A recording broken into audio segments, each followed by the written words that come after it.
남다른 신심과 올곧은 수행력으로 일관하신 큰 스님들의 삶을 전해드립니다. 지대방 산책, 선언일기의 저자이자 서울상구동 보문사 주지로 계시는 지범 스님 모셨습니다. 스님 안녕하세요. 반갑습니다. 네. 지난 이 시간 지범 스님께서 이제 해엄 스님과 성철 스님의 특별한 인연에 대해서 이야기해 주시면서 마무리가 그렇죠. 됐거든요. 잠깐 얘기하면서 네네. 끝났는데 저도 이제 해인사 80년도 초반 중반에 살 때 네. 해암 스님과 성철 스님이 사는 모습을 많이 뵙고 두 분의 관계를 저희들은 잘 압니다. 직접 보신 거죠? 그러니까. 그래서 이제 성철 스님은 때로는 해암 스님의 스승이 됐었고 또 때로는 도반이 돼서 두 분의 관계는 굉장히 특별하면서도 두 분이 꼭 필요합니다. 실과 바늘이다. 그래서 이제 소화가 안 된다고 말씀하실 정도로. 그래서 이제 성철 스님께서는 가끔 이런 말씀을 그것도 법상에서 해요. 네네. 내가 해암 스님을 안 보면 소화도 안 되고 그 다음에 해암 스님처럼 중노릇을 잘하는 사람 보지를 못했다면서 그런데 또 그런 분위기 속에서도 해암 스님이 뭐가 심기가 불편하면 걸망을 딱 메고 도사람이라든가 토굴로 들어가 버려요. 그러면 해암 스님이 없는 해인사 선방은 그 당시에 이제 성철 스님은 100년 계시니까 그래서 성철 스님이 부랴부랴 선방 소임자들을 불러가지고 해암 스님한테 이렇게 갔다 오라 그래. 네. 그래서 이제 선방 스님들이 간혹 거기에 해암 스님한테 참여하고 스님이 꼭 필요합니다 하면 모른 척 하면서 또 오셔. 그래가지고 이제 해암 스님이 해인사에 오시면 네. 성철 스님이 굉장히 얼굴이 훤해져요. 그래서 두 분의 관계는 참 특별하다. 그리고 이제 성철 스님이 돌아가신 이후에 또 해암 스님께서 방장을 이어서 하셨잖아요. 네. 그렇습니다. 예. 성철 스님께서는 스님들 사이에서 굉장히 흠모와 존경의 대상이셨다면서요. 그렇죠. 그렇죠. 누구요? 성철 스님. 성철 스님. 그렇죠. 네. 흠모의 대상이면서도 또 가까이 접하기는 호랑이 같은 스님이었죠. 네네. 그래서 이제 성철 스님과 해암 스님의 첫 만남이 해암 스님께서는 그 1946년도에 스님이 됐잖아요. 네. 그리고 이제 1947년도 10월에 봉암사 결사를 이제 성철 스님의 인연으로 참여하게 돼요. 그렇죠. 근데 이제 두 분의 만남이 어떻게 이루어지냐면 네. 성철 스님 36살 때 해암 스님은 그때 28살. 그게 해암 스님이 머리 깎은 지가 1년뿐이 안 됐어요.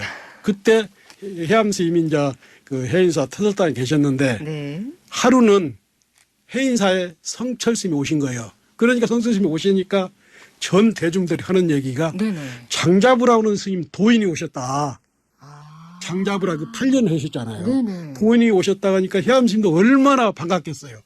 그래서 그때 뭐 때문에 오셨냐면은 성철 스님은 책을 보지 말하겠지만 책이 많았잖아요. 성철 스님이 보시던 책을 해인사 장경각에다가 보관했는데 봉암사 결사를 하면서 그 책이 필요한 거라. 아, 가지러 오셨군요. 가지러 오신 거예요. 그래가지고 해암 스님이 저도 스님 모시고 가서 결사하겠습니다. 그랬더니 성철 스님이 허락을 않는 거예요. 그런데 해암 스님이 얼마나 성철 봉암사를 공부하고 싶었는가. 네네. 트럭 뒤에 가서 타고 원래 숨어 타신 숨어 건가요? 타고 간 거죠. 그래가지고 네. 봉암사 결사에 동참하게 참여를 되셨군요. 했죠. 그러니까 이제 여기서도 그 해암 스님이 성철 스님을 모시고 살았지만은 그 6.25 때 범어서 살다가 성철 스님이 천재굴에서 정진할 때 또 두 분이 법전 스님과 더불어서 천재굴에서 용맹전을 했고 그 뒤에도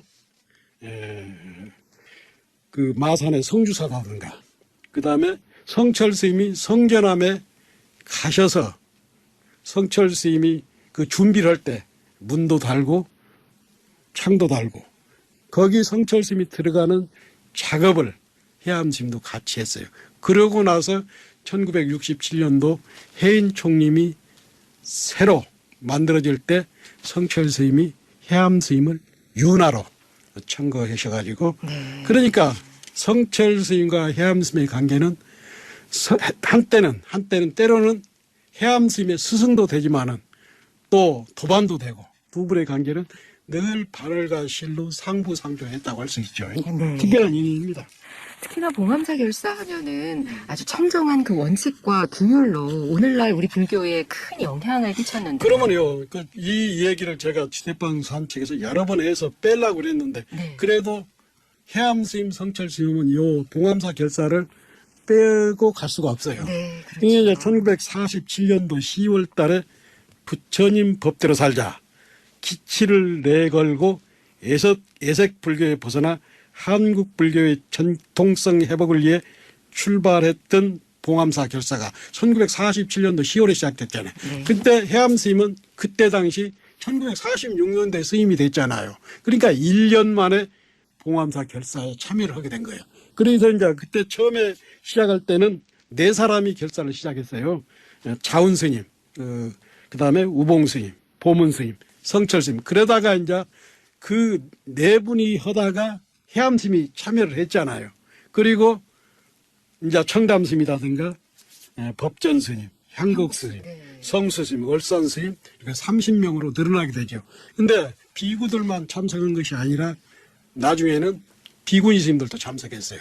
봉암사 가보면은 봉암사 희양산 밑에 백년암이라고 있는데 지금은 법연 스님이 40년을 내려오지 않고 살고 있는데 그 백년암의 스님들이 한 20명 가까이가 성철 스님이라든가 향곡 스님 법을 받으면서 가르침을 받으면서 비구니 스님들도 결사를 했어요. 그때 이제 묘엄 스님이라든가 묘찬 응민 장일해 스님들도 참석을 했어요. 그때 당시에 봉암사 결사에 참여한 사람들 중에는 종정이라든가 충문장이 많이 배출했어요. 그래서 6.25로 인해서 이것이 해양을 못했죠. 그랬는데 그때 이제 그 봉암사 결사는 청규를 새로 썼고 바로와 가사와 장삼도 새로 바꿨으며 산신각, 칠성각도 없애고 신도들이 삼배를 하게 된 인연과 동기가 거기서 나온 거예요. 그전에는 이렇게 삼배하는 것이 없었는데 성철 스님이 봉암사 결사 때 청규를 만들어서 신도들은 삼배를 해야 한다.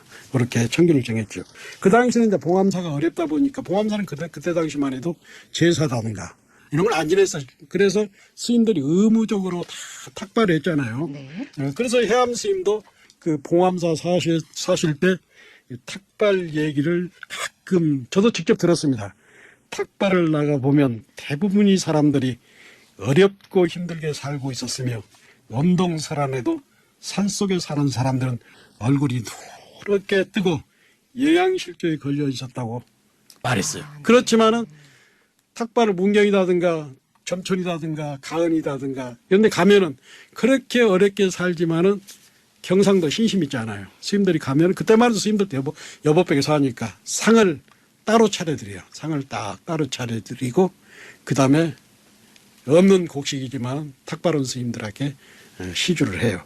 근데 해암 스님은 그것을 가지고 올 수가 없은 거야. 그래가지고 주인 모르게 솥을 열고 살짝 다시 붓고 솥뚜껑을 열고 다시 부어졌다고 했어요. 해암 스님은 그 당시에 공부가 하두가 출가한 지 얼마 안 됐잖아요. 1년뿐이 안 됐는데 하두가 1년이 잘 안 됐다고 그래요.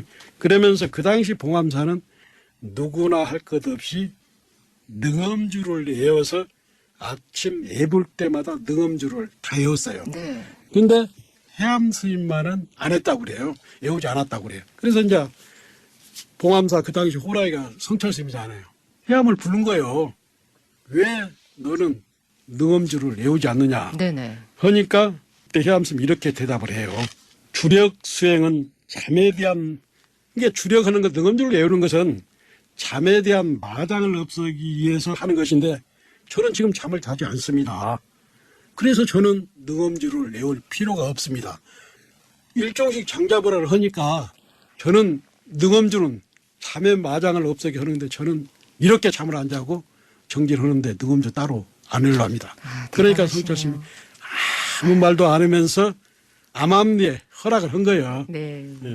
그 이후에 이제 해암스님이 이제 출가한 지도 얼마 안 됐잖아요. 해암스님도 나중에 대중들한테 능엄주의 공덕을 드려요.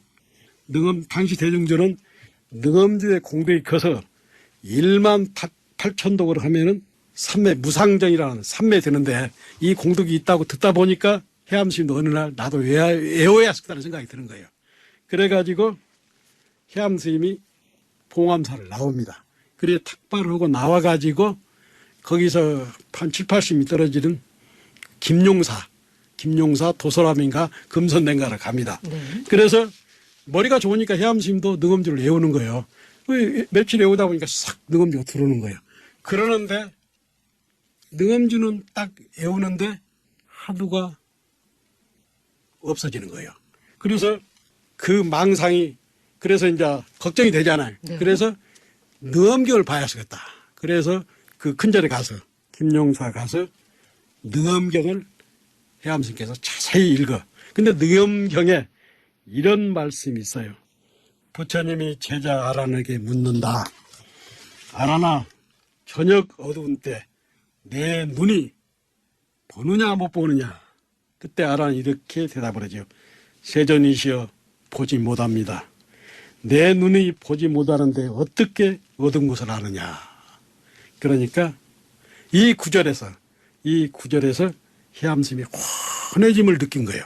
그러면서 눈에 보이지 않는 한 물건이 그것을 마음자를 보고 있는 것 같은 거예요. 한 물건이 눈에 보이지 않는 한 물건이 마음자리를 보고 있는 그것을 느끼는 거예요. 그러면서 뭐가 환해지면서 뭐가 깨친 것 같거든. 그래가지고 해암스님께서 해인사로 달려가. 가서 스승 인곡스님을 만나는 거예요. 말씀을 드려야 되니까요. 네, 그렇지. 자기가 이런 경계가 있었다고. 네네네. 그러니까 인곡스님이 금강경에 나오는 구절을 인용해서 물어보는 거예요. 금강경에 과거심도 불가득이요. 현재심도 불가득이요. 미래심도 불가득하게 했는데 떡장수 노파하고 덕산 스님하고 그 서로 주고받잖아요. 네네. 근데 그 떡을 먹는 그 마음을 어디다 점을 치느냐 이렇게 물어보니까 해암스님이 너는 어떻게 대답하느냐 물어보니까 해암스님이 저는 무조건 떡을 먹겠습니다. 이렇게 대답하는 거야. 그러니까 인곡선사가 개구적착 입을 열면 어긋나나 틀렸다 해버린 거야. 개구적착. 그러면서 해암스님에게 너 지금 네. 오묘일례가 되느냐. 오묘일례가 뭐냐면 성철스님이 가끔 얘기하는 건데 동경일려, 몽중일려, 오묘일려. 잠이 깊이 들었을 때 하두가 상승하느냐. 그러니까 그 당시 해암스님은 그런 경계는 못 갔잖아요. 그래서 솔직하게 오묘일례가 안 됩니다. 그러면 다시 봉암사로 가거라. 그래가지고 성철스님을 찾아가잖아요. 그래서 다시 공부하러 다시 가셨군요. 공부하죠. 네. 그러면서 성철스님한테 3단계, 공부에서 3단계를 배우잖아요. 네. 예. 그러니까 스승이 될 수 있죠. 오늘도 해암 스님에 대한 말씀 잘 들어봤습니다. 스님 감사합니다. 네, 다음 주에 뵙겠습니다.